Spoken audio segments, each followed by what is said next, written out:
Hi, in this video I wanted to make a like contemporary interpretation of a kilt.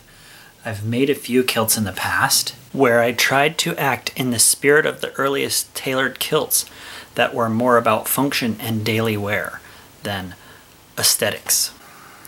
And I then eventually bought this book called The Art of Kilt Making, where it gives a lot more detail about traditional kilt making and how there's lots of do's and don'ts in that world.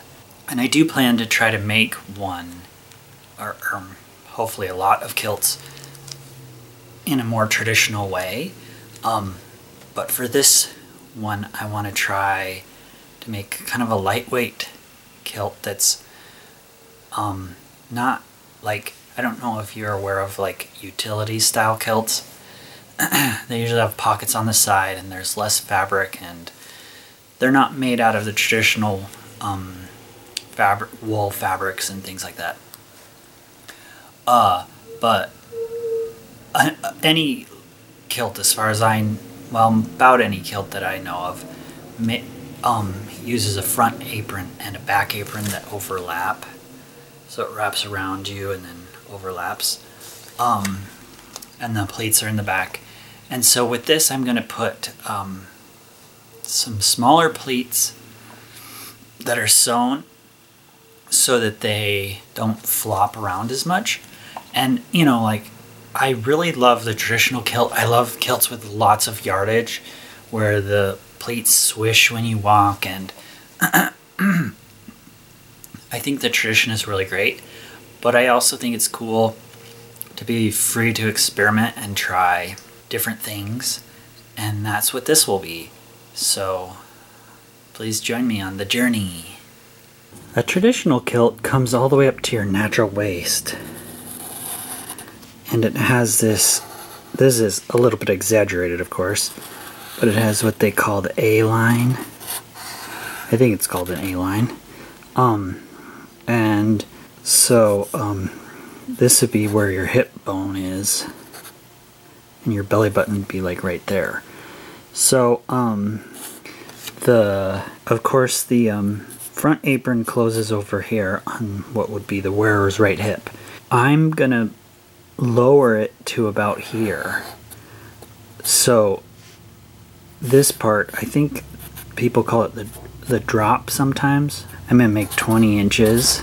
So I've measured my top measurement and then a measurement here, because I think technically from here it just kind of goes straight down.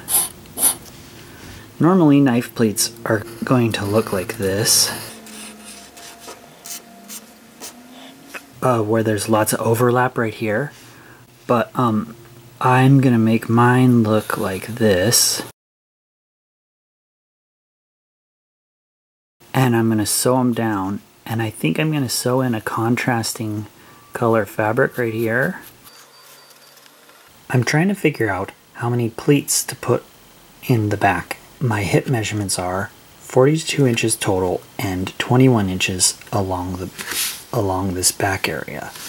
Up at the waist, it's 38 inches total and 19 inches along the back.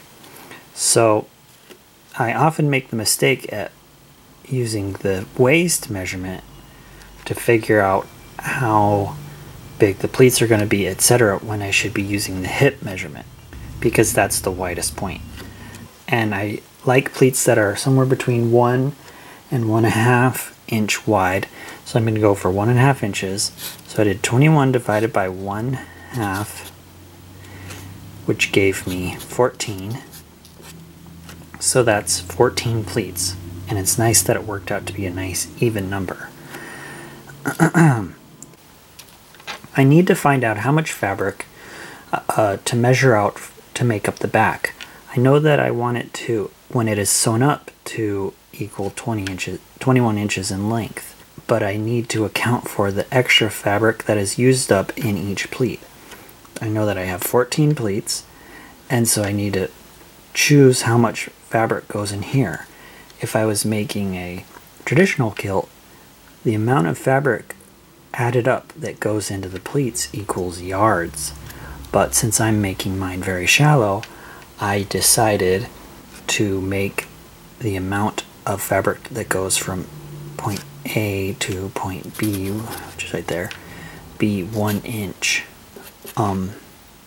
Since I have 14 pleats, that works out nicely just to be 14 inches plus the total, which is 21 inches.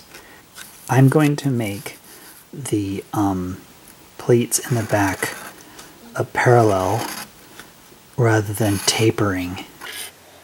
And so to get this A shape, I'm going to make it happen where the pleats and the apron meet.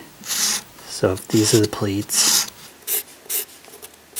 So here I'll use up 2 inches of fabric between here and here. It'll taper. I hope that makes sense.